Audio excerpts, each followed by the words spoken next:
Mam na imię Sophia Loren.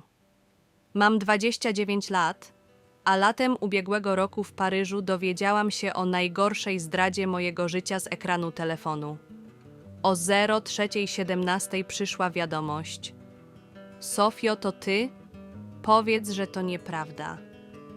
Od mojej kuzynki z zrzutem ekranu, artykuł plotkarski ujawniający mój najciemniejszy sekret, wstyd z dzieciństwa w Rzymie, który ukrywałam przez lata, wyłożony w najdrobniejszych, brzydkich detalach. Moje serce się zatrzymało. Tylko jedna osoba znała ten sekret. Moja najlepsza przyjaciółka, Klara Müller. Byłyśmy przyjaciółkami przez 15 lat. Poznałyśmy się na studiach w Berlinie, dzieliłyśmy mieszkanie, wycierałyśmy sobie nawzajem łzy. Ja byłam cicha, ona duszą towarzystwa, marząca o sławie influencerki. Wierzyłam w nią. Robiłam jej zdjęcia, pisałam opisy, pomagałam kontaktować się z markami.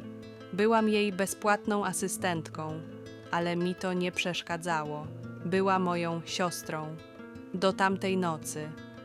Po wiadomości moje ręce drżały, gdy otworzyłam Instagram Klary. Nowy post. Każdy ma historię, ale niektóre szokują. Opowiem wszystko w nowym wideo. Tysiące komentarzy.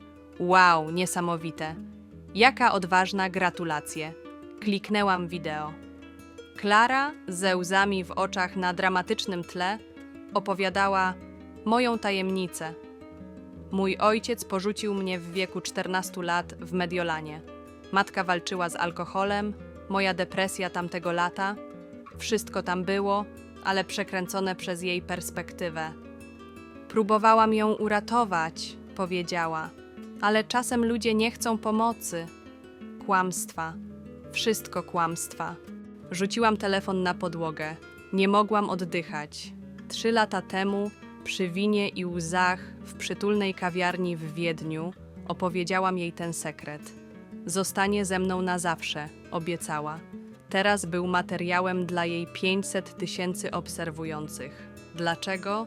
Zrobiła umowę na prawdziwe historie z marką za 50 000 euro. Sprzedała mnie. Następnego ranka patrzyłam w lustro. Opuchnięte oczy, blada twarz.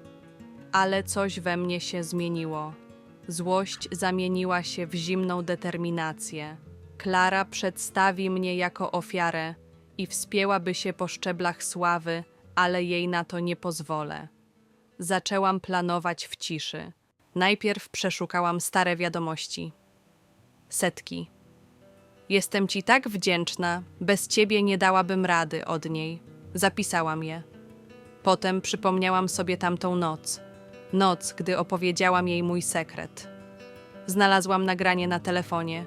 Byłyśmy pijane, śmiałyśmy się, ale na końcu płakałam, opowiadając jej wszystko. Nie mów nikomu, Klaro, proszę. Jej odpowiedź: nigdy, Sofio. Kocham cię. Dowód w ręku. Przez tydzień nic nie robiłam. Klara dzwoniła, pisała: Sofio, dlaczego nie odpisujesz? Widziałaś wideo? Chciałam cię uhonorować. Milczałam. Chciałam, by się denerwowała, by czuła niedokończone napięcie. Potem działałam. Poszłam do prawnika w Pradze, pokazując nagranie, wiadomości i artykuł.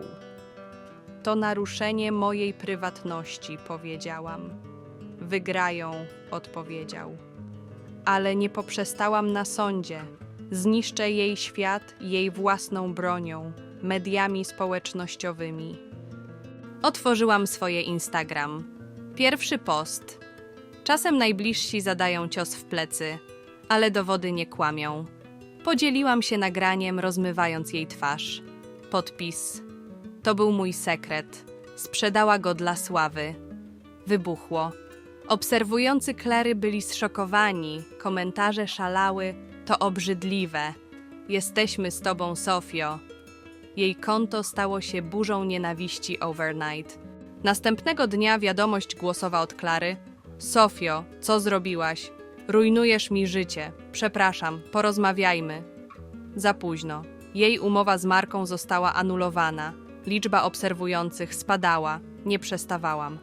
Drugi post, zrzuty ekranu jej starych wiadomości. Od bez ciebie nie dałabym rady do chciałam cię uhonorować. Zmiana była jasna. Fani zwrócili się przeciw niej, jej maska spadła. Dzień rozprawy nadszedł w Amsterdamie. Klara ze łzami powiedziała: przepraszam. Sędzia orzekł naruszenie prywatności i szkodę emocjonalną, przyznając mi 80 000 euro. Ale pieniądze mnie nie obchodziły. Sprawiedliwość była jej upadkiem przez własną arogancję. Po wyroku napisała: na to nie zasłużyłam. Nie odpowiedziałam: zasłużyć? Zapomniała o tym słowie, gdy sprzedała naszą 15-letnią przyjaźń za 50 000 euro. Dziś konto Klary jest ciche. Marki ją porzuciły, obserwujący zniknęli. Zbudowałam swoje życie. Prowadzę małe biuro graficzne w Lizbonie, otoczona prawdziwymi przyjaciółmi. Mój telefon nie brzęczy już powiadomieniami. Cisza to moje zwycięstwo. W zeszłym tygodniu piłam kawę z kuzynką w Barcelonie. Nawet rodzina by tego nie zrobiła, powiedziała. Śmiałam się. Rodziny się nie wybiera, ale przyjaciół tak. Raz wybrałam źle. Tą noc zapaliłam świecę i przysięgłam: nie pozwolę, by ktoś znów użył mnie jak materiału. I dotrzymuję tej obietnicy. Jeśli mnie oglądasz, zapytaj siebie, komu najbardziej ufasz. Bo ja myślałam, że wiem. Myliłam się, ale ten błąd mnie wyzwolił.